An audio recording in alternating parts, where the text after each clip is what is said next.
Bueno, queridos alumnos y alumnas, por fin hemos llegado a la parte de la literatura, ¿eh? Por fin hemos llegado, como bien sabéis, lo último de literatura que vimos, de lo que hicimos el control y ya hasta la recuperación, fue de la etapa medieval, ¿no? Con lo cual ahora, como bien sabéis, llega el Renacimiento. Ya hemos hecho muchas veces referencias a esta etapa de la historia porque era la que venía inmediatamente después de la Edad Media y de hecho quiero que recordéis y que tengáis siempre presente que en la Edad Media no siempre responde a esa etapa oscura de la que a veces utilizamos para reducirla, ¿no?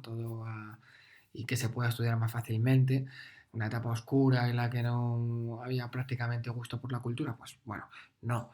Ya sabéis que la Edad Media ocupa eh, 10 siglos prácticamente, ¿no? Casi enteros.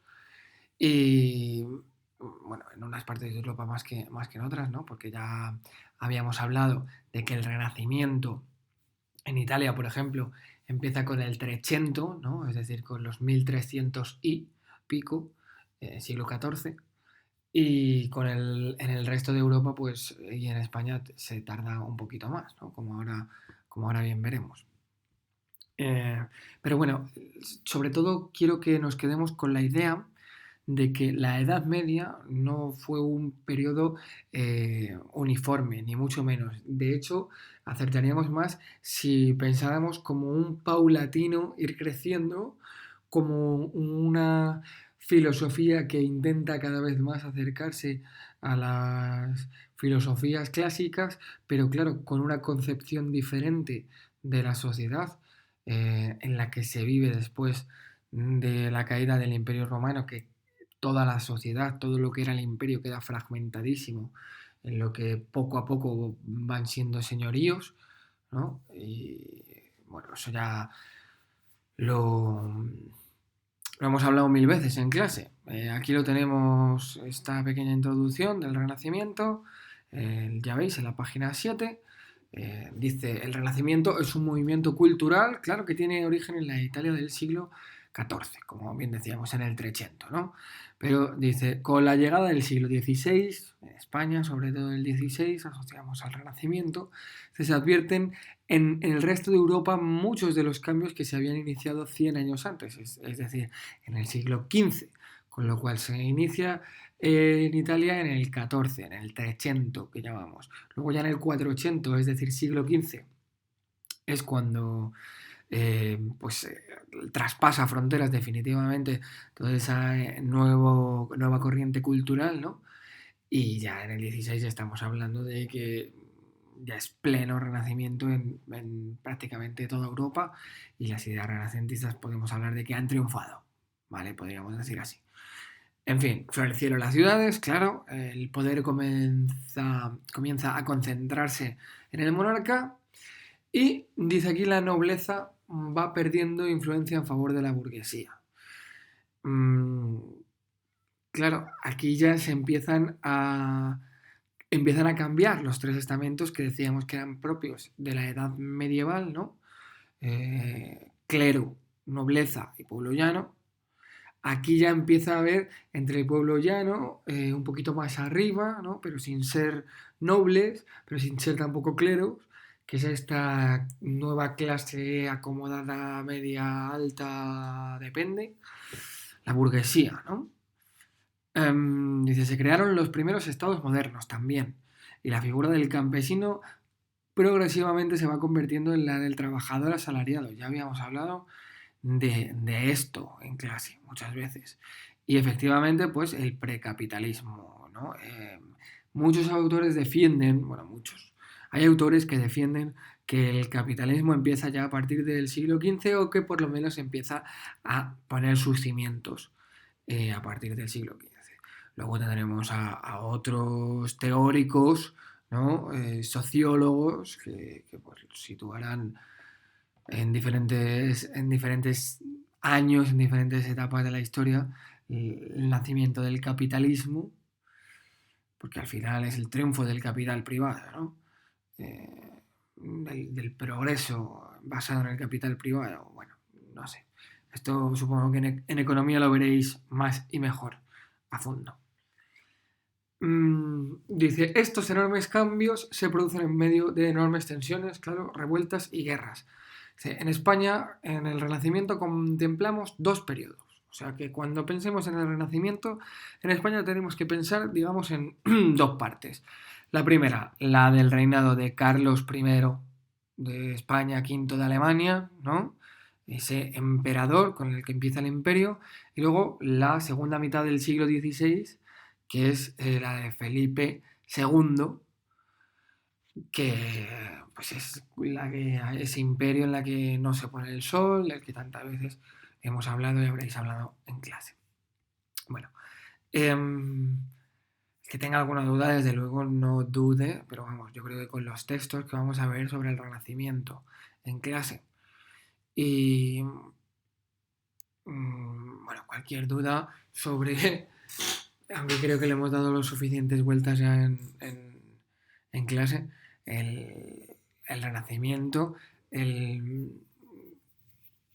digamos, vamos a ver, lo que llamamos la contextualización temporal, ¿no? La contextualización temporal creo que ya que está bastante clara, pero por si acaso, ya sabéis que a mí siempre me gusta que hagáis un eje cronológico. Haced un eje cronológico, ya deberíais tener hecho el de la Edad Media, con lo cual le podéis añadir el Renacimiento, ¿no? Y muchas fechas de las que hemos ido dando en clase y de las que veremos hoy. Vale, dice punto 1. Vamos ya con el punto 1, que va un poquito de la mano con esta contextualización y nos va a dividir básicamente la lírica renacentista en dos. Luego ya vemos la de la primera mitad del siglo y la de la segunda mitad del siglo, pero vamos a ver esta introducción, cortamos el vídeo y nos vemos en el siguiente. Primero, dice lírica renacentista. Ya sabemos, lírica. Tenemos que asociarlo a expresión de sentimientos y emociones. Lo hemos repetido hasta la saciedad en clase. Quien no se sepa esto ya a estas alturas, que se lo revise, por favor. Lírica, expresión de sentimientos y emociones. Dice, las ideas del humanismo penetran en España con fuerza en el primer tercio del siglo XVI. Dice, si bien su evolución está marcada por la personalidad de estos dos monarcas fundamentales que acabamos de citar. En la primera mitad del siglo, dice, reinado de Carlos I. Además es muy fácil de acordarse, ¿vale? Os va a servir a partir de ahora para siempre, de 1517 a 1557. Son 40 años que está de reinado, de imperio. Ya sabéis que este señor es el que hereda por parte de los cuatro abuelos 4 partes de territorio muy importantes y bueno, pues acaba siendo el emperador de casi todo el mundo conocido, ¿no? Como ya sabéis. Dice, en literatura se produce la recepción sobre todo de la poesía amorosa e italianizante de la mano de Juan Boscán, con ese famoso encuentro entre Navallero y Juan Boscán, del que ya hemos hablado en clase, pero del que seguiremos hablando más adelante. Y Juan Boscán, recordad que es muy amigo de Garcilaso de la Vega y además, más que su amigo, va a ser, como veremos, también va a tener gran importancia a la hora de que la obra de Garcilaso se nos haya legado. Ya lo iremos viendo. Dice, en la segunda mitad del siglo, o sea, en la primera mitad, que la hemos de asociar a Carlos I, destacan Juan Boscán y Garcilaso, ¿ok? Primera mitad, Carlos I de España, V de Alemania, está reinando y destacan Juan Boscán y Garcilaso de la Vega, sobre todo, tradicionalmente, ¿no? Y luego tenemos en la segunda mitad del siglo, ¿no? Segunda mitad del siglo, que es la que coincide con el reinado de Felipe II, ¿no? Prácticamente hasta le agota el siglo, hasta el 98, del 57 al 98. Accede al trono en el 57 y efectivamente acaba en el 98. Dice, las nuevas ideas se debilitan debido al clima de intransigencia religiosa que reina tras la aparición del protestantismo en Europa. Recordad que el protestantismo, vaya,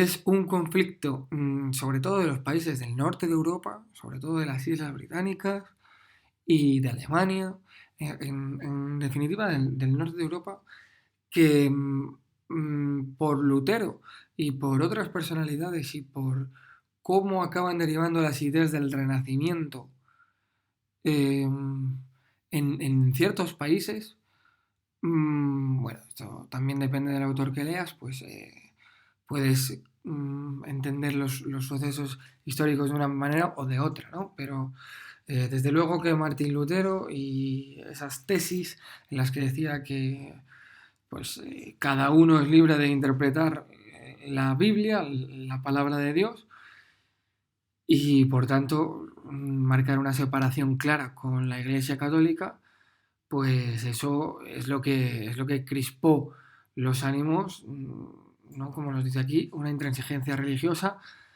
y la Inquisición claramente afianza su poder ligado a esto. Dice, en España se publica el primer Index Librorum Prohibitorum, el primer índice de los libros prohibidos. Y efectivamente nos dice, la literatura se interesa especialmente por los contenidos religiosos y morales. Claro. La Inquisición toma fuerza, el clima de intransigencia religiosa está en boca de todos y entonces, claro, la literatura que triunfa o que destaca o que se estudia o que se ha legado, sobre todo también al canon, pues es esta literatura religiosa.